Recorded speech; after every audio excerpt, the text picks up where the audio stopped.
Pen drive ಕಿಚ್ಚು ರಾಜ್ಯ ರಾಜಕಾರಣದಲ್ಲಿ ಧಗ ಧಗ. ಪ್ರಜ್ವಲ್ ಬಂಧಿಸಿ ಅನ್ನುವ ಕೂಗು, ಸಮಸ್ತ ಕೈಪಾಳೆಯ ಪ್ರತಿಭಟನೆ. HDK ತಟಸ್ಥ, ಬಿಜೆಪಿಗೆ ಮುಜುಗರ, ದೊಡ್ಡ ಹೈಡ್ರಾಮಾ. ಇದೇ ಹೊತ್ತಿನ ವಿಶೇಷ ಪೆನ್ ಡ್ರೈವ್ ಪಾತಕ. ನಾನು ನಾಗೇಂದ್ರ ಬಾಬು.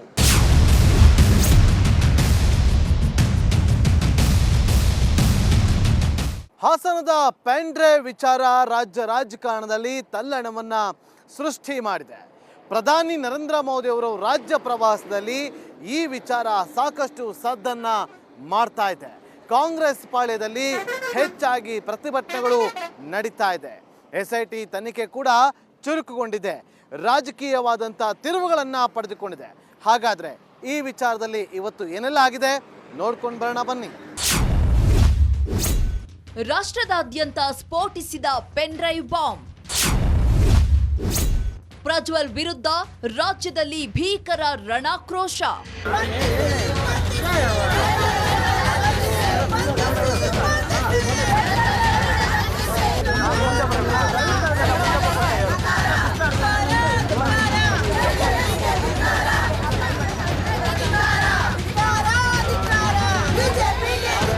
ಆಕ್ರೋಶ, ರಣಾಕ್ರೋಶ.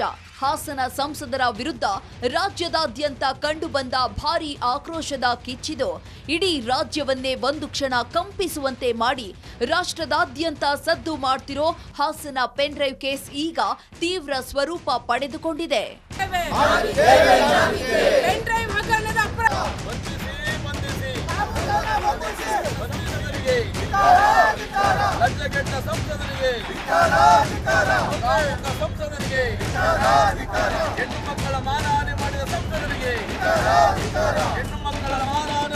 ಹಾಸನದಲ್ಲಿ ಪೆನ್ ಡ್ರೈವ್ ಮೂಲಕ ಅಮಾಯಕ ಹೆಣ್ಣು ಮಕ್ಕಳ ಮಾನ ಹರಾಜಾಗ್ತಿದೆ.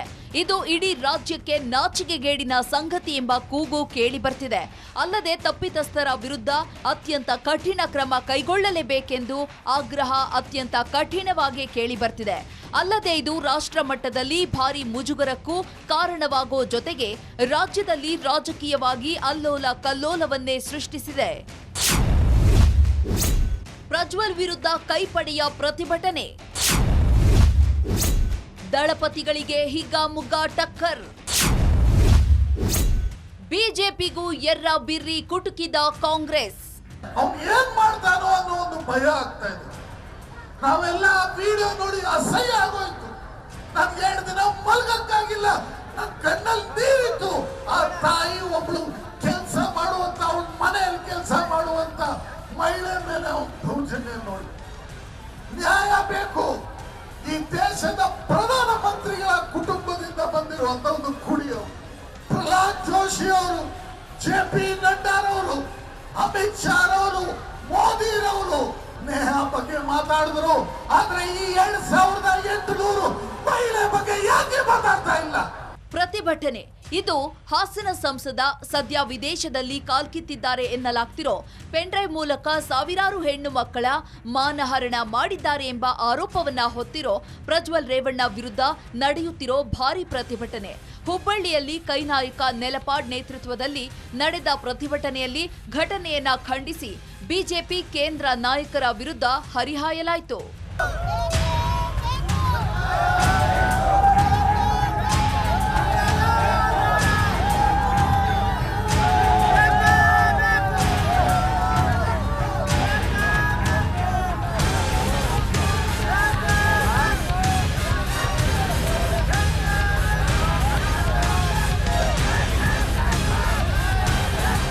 ಹೋದಲ್ಲಿ ಬಂದಲ್ಲಿ ನೇಹಾ ಪ್ರಕರಣದ ಬಗ್ಗೆ ಮಾತನಾಡ್ತೀರಿ.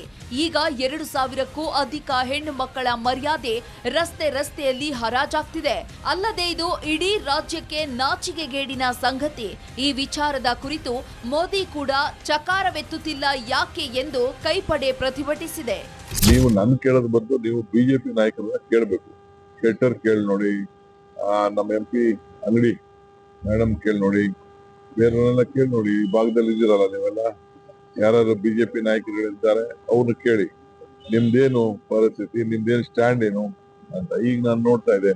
ಹೀಗೆ ಈ ಪೆನ್ ಡ್ರೈವ್ ಪಾತಕನ ಬಗ್ಗೆ ನಮ್ಮನ್ನ ಪ್ರಶ್ನಿಸೋದು ಬಿಟ್ಟು ಬಿಜೆಪಿ ನಾಯಕರನ್ನೇ ಕೇಳಿ ಆ ಭಾಗದ ಮಹಿಳಾ ನಾಯಕರನ್ನ ವಿಚಾರಿಸಿ ಅವರಿಂದ ಉತ್ತರವನ್ನ ಪಡೆದುಕೊಳ್ಳಿ ಎಂದು ಡಿಕೆಶಿ ಕಿಚಾಯಿಸಿದ್ರು. ಕರಂದ್ಲಾಜೆ ಮಂಗಲ ಅಂಗಡಿ ಎಲ್ಲ ಎಲ್ಲೋದ್ರು? ಈಗೇಕೆ ಪ್ರತಿಭಟಿಸ್ತಿಲ್ಲ, ಆಕ್ರೋಶ ಹೊರಹಾಕ್ತಿಲ್ಲ?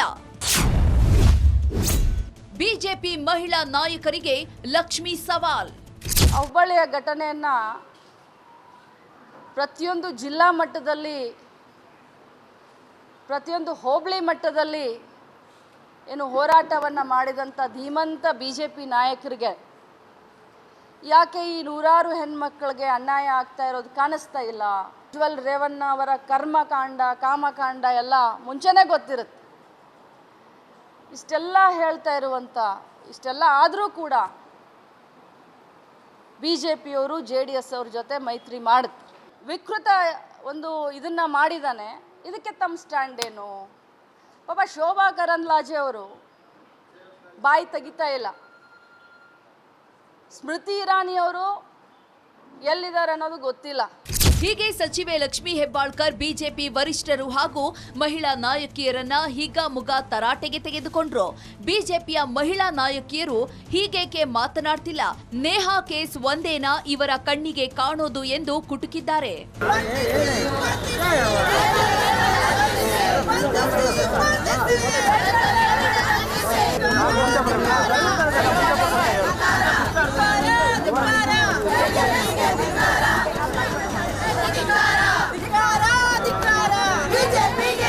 ಇನ್ನು ಕೈಪಡೆ ಹೀಗೆ ಬಿಜೆಪಿ ವಿರುದ್ಧ ಹರಿಹಾಯ್ತಿದ್ರೆ ಅತ್ತ ಕೇಸರಿ ನಾಯಕರು ಪ್ರಕರಣವನ್ನ ಸಮರ್ಥಿಸಿಕೊಳ್ಳೋ ಪ್ರಶ್ನೆಯೇ ಇಲ್ಲ. HDK ಮಾತಿಗೆ ನಾವು ಸಹ ಬದ್ಧ ಎಂದಿದ್ದಾರೆ. ಈಗ ಇಂಥ ವಿಷಯಗಳು ಮುಜುಗರ ನನ್ನೊಬ್ಬನಿಗೆ ಅಲ್ಲ, ಸಮಾಜಕ್ಕೆ ಆಗುತ್ತೆ. ಸಮಾಜಕ್ಕೆ ಮುಜುಗರ ಆಗುತ್ತೆ. ಇದು ನಾನು ಇದರ ವಿಷಯದಲ್ಲಿ ಸಹಮತ ಇಲ್ಲ. ಅದು ನನ್ನ ಕನ್ಸರ್ನ್ ಇರೋದು. ಇದು ನನ್ನ ಪ್ರಶ್ನೆ. ನಾನು ಯಾರನ್ನೂ ವಹಿಸ್ಕೊಳ್ತಕ್ಕಂಥ ಪ್ರಶ್ನೆ ಇಲ್ಲ. ಯಾರೇ ತಪ್ಪು ಮಾಡಿದರೆ ಅದು ತಪ್ಪೇ. ಈಗಾಗಲೇ ಸನ್ಮಾನ್ಯ ಕುಮಾರಸ್ವಾಮಿಯವರು ಇದರ ಬಗ್ಗೆ ಸ್ಪಷ್ಟವಾದಂಥ ಒಂದು ಹೇಳಿಕೆಯನ್ನು ಕೊಟ್ಟಿದ್ದಾರೆ. ಕಾನೂನು ಮುಂದೆ ಯಾರೂ ದೊಡ್ಡವರಲ್ಲ, ಕಾನೂನು ಅಡಿಯಲ್ಲಿ ಎಲ್ಲರೂ ಕೂಡ ಸಮಾನರು. ಈಗಾಗಲೇ ಸರ್ಕಾರ ತನಿಖೆಯನ್ನು ಮಾಡುವಂಥದ್ದಕ್ಕೆ ರಚನೆಯನ್ನು ಮಾಡಿದೆ, SIT ರಚನೆ ಮಾಡಿದೆ. ಆ ದೃಷ್ಟಿಯಿಂದ ಆ ತೀರ್ಪು ಬಂದ ಮೇಲೆ ಅದು ಕಾನೂನು ರೀತಿಯಾಗಿ ಏನು ಕ್ರಮ ತೆಗೆದುಕೊಳ್ಬೇಕು ಅದನ್ನು ಸರ್ಕಾರ ಮಾಡೇ ಮಾಡ್ತೈತೆ, ಗ್ಯಾರಂಟಿ ಮಾಡೇ ಮಾಡ್ತೈತೆ. ಸಮಾಜ ಸಂವೇದನೆ ಕಳ್ಕೊಂಡ್ಬಿಟ್ಟಿದೆ ಅಂತ ಅನ್ಸ್ಬಿಡುತ್ತೆ. ಹಾಗೇನಿಲ್ಲ, ಪಾರ್ಷಿಯಲಿ ಪಾಸಿಟಿವ್ ಅಂಡ್ ನೆಗೆಟಿವ್ ಆಗೇ ಆಗತ್ತೆ. ಯಾವುದೇ ಈ ಥರದ ಘಟನೆಗಳು ನಡೆದ ಸಂದರ್ಭದಲ್ಲಿ ಒಳ್ಳೆ ಘಟನೆಗಳಾದಾಗ ಒಳ್ಳೆ ಸಕಾರಾತ್ಮಕ ಪರಿಣಾಮ, ಕೆಟ್ಟ ಘಟನೆಗಳಾದಾಗ ಇದರಲ್ಲಿ ಈ ವಿಷಯಕ್ಕೆ ಸಂಬಂಧಪಟ್ಟಂತೆ ನಾನು ಜನತಾದಳದ ನಾಯಕರು ಮಾಜಿ ಮುಖ್ಯಮಂತ್ರಿಗಳಾಗಿರ್ತಕ್ಕಂಥ ಕುಮಾರಸ್ವಾಮಿ ಅವರ ಮಾತನ್ನು ಎಂಡರ್ಸ್ ಮಾಡ್ತಾರೆ. ಹೀಗೆ ಮಾಜಿ ಸಿಎಂ HDK ಹೇಳಿಕೆಯಂತೆಯೇ ನಮ್ಮ ನಿಲುವು ಎಂದು ಹೇಳಿದ ವಿಪಕ್ಷ ನಾಯಕ R ಅಶೋಕ್ ಮತ್ತು CT ರವಿ ಇದು ಒಂದಷ್ಟು ಮಟ್ಟಿಗೆ ಚುನಾವಣೆ ಮೇಲೆ ಪರಿಣಾಮ ಬೀರಬಹುದು ಎಂದು ಹೇಳಿದ್ರು. ಪಕ್ಷದಿಂದಲೂ ಕ್ರಮ ತೆಗೆದುಕೊಳ್ತೀವಿ, ನಿರ್ದಾಕ್ಷಿಣ್ಯವಾಗಿ ಕ್ರಮ ತಗೋತೀವಿ. ಇಲ್ಲಿ ವಹಿಸ್ಕೊಳ್ತಕ್ಕಂಥ ಪ್ರಶ್ನೆ ಇಲ್ಲ. ಆದ್ರೆ ಇದೆಲ್ಲದರ ನಡುವೆ ಮಾಜಿ ಸಿಎಂ HDK ಪ್ರಜ್ವಲ್ ಹಾಗೂ ರೇವಣ್ಣ ವಿರುದ್ಧ ನಿರ್ದಾಕ್ಷಿಣ್ಯ ಕ್ರಮ ತೆಗೆದುಕೊಳ್ಳೋ ಸುಳಿವನ್ನ ಈ ವೇಳೆ ನೀಡಿದ್ದಾರೆ. ಅಲ್ಲದೆ ಇದೇ ವೇಳೆ ಪ್ರಜ್ವಲ್ರನ್ನ ಪಕ್ಷದಿಂದ ಉಚ್ಚಾಟಿಸಿರೋ ಕುರಿತು ಸುದ್ದಿಗಳು ಹರಿದಾಡಿದ್ವು.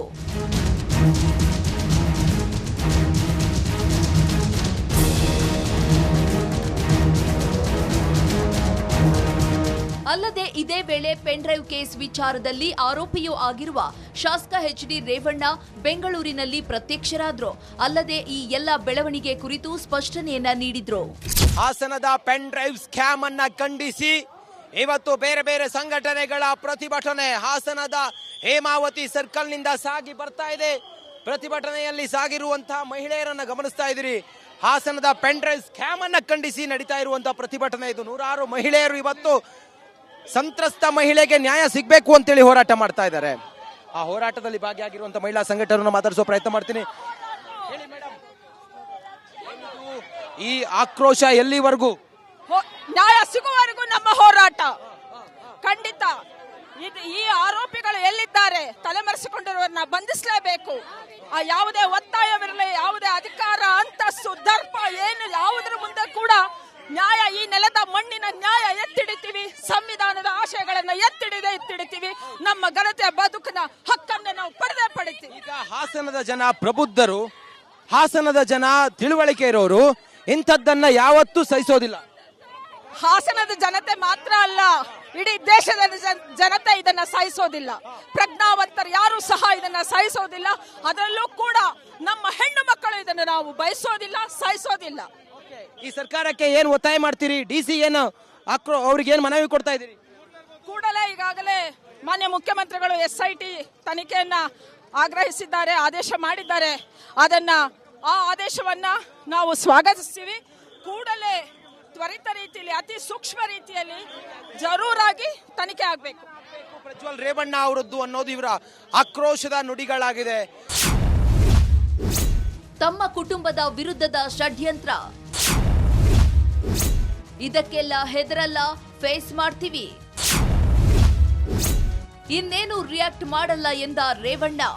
ಇನ್ನು ಯಾವಾಗ ಪೆನ್ಡ್ರೈವ್ ಕೇಸ್ ಭಾರಿ ಕೋಲಾಹಲಕ್ಕೆ ಕಾರಣವಾಯಿತೋ ಆಗ ಎಲ್ಲರ ಚಿತ್ತ ಸಹಜವಾಗಿ HD ರೇವಣ್ಣರ ಮೇಲಿತ್ತು. ಅಲ್ಲದೆ ಈ ಕುರಿತು ರೇವಣ್ಣ ರಿಯಾಕ್ಷನ್ ಏನು ಎಂಬ ಪ್ರಶ್ನೆಗೂ ಉತ್ತರ ಸಿಕ್ಕಿದೆ. ಇದೆಲ್ಲ ಯಾವ ಥರ ಷಡ್ಯಂತ್ರ ನಡೀತಾ ಇದೆ ನನಗೆ ಗೊತ್ತಿದೆ. ಅದಕ್ಕೆಲ್ಲ ಹೆದರಿ ಓಡೋಗನಲ್ಲ ನಾನು, ಗೊತ್ತಾಯ್ತಾ ಸರ್? ಇಲ್ಲೇ ಇದೀವಲ್ಲ, ಅದನ್ನು ಕಾನೂನು ರೀತಿ ಏನಿದೆ ಅದನ್ನು ಎದುರಿಸಕ್ಕೆ ಅವರು ಏನಿದೆ ಕಾನೂನು ರೀತಿ ಮಾಡಲಿ. ಯಾವುದೋ 4 ವರ್ಷ 5 ವರ್ಷದ್ದು ತಗೊಂಬಂದು ಕೇಸ್ ಹಾಕೋದಾದ್ರೆ ಯಾವ ಥರ ಐತೆ? ನಾನು ಅದ್ರ ಬಗ್ಗೆ ಏನು ರಿಯಾಕ್ಟ್ ಮಾಡಲ್ಲ. ಇವತ್ತೆಲ್ಲ ದೇವೇಗೌಡರು ಕುಟುಂಬದ ಮೇಲೆ ಕಳೆದ 40 ವರ್ಷದಲ್ಲಿ ಕಾಂಗ್ರೆಸ್ COD ತನಿಖೆ, ಲೋಕಾಯುಕ್ತ ಎಲ್ಲ ಥರ 40 ವರ್ಷಗಳಿಂದ ನಾವು ತನಿಖೆ ಎದುರಿಸ್ಕೊಂಡು ಬಂದಿರೋದು. ಅಲ್ಲದೆ ಪ್ರಜ್ವಲ್ ವಿದೇಶಕ್ಕೆ ಹೋಗಿದ್ದಾರೆ, ಇದು ಪೂರ್ವ ನಿಯೋಜಿತ, ತನಿಖೆ ಎದುರಿಸೋಕೆ ಬರ್ತಾರೆ ಎಂದು ರೇವಣ್ಣ ಈ ವೇಳೆ ಹೇಳಿದ್ರು. ಇನ್ನು ರೇವಣ್ಣ ಹೀಗೆ ಸದ್ಯದ ಬೆಳವಣಿಗೆಯ ಕುರಿತು ಹೇಳೋ ವೇಳೆಯೇ ಅತ್ತ ಹಾಸನದಲ್ಲಿ ಮತ್ತೊಂದು ಹೈ ಡ್ರಾಮಾ ನಡೆಯಿತು.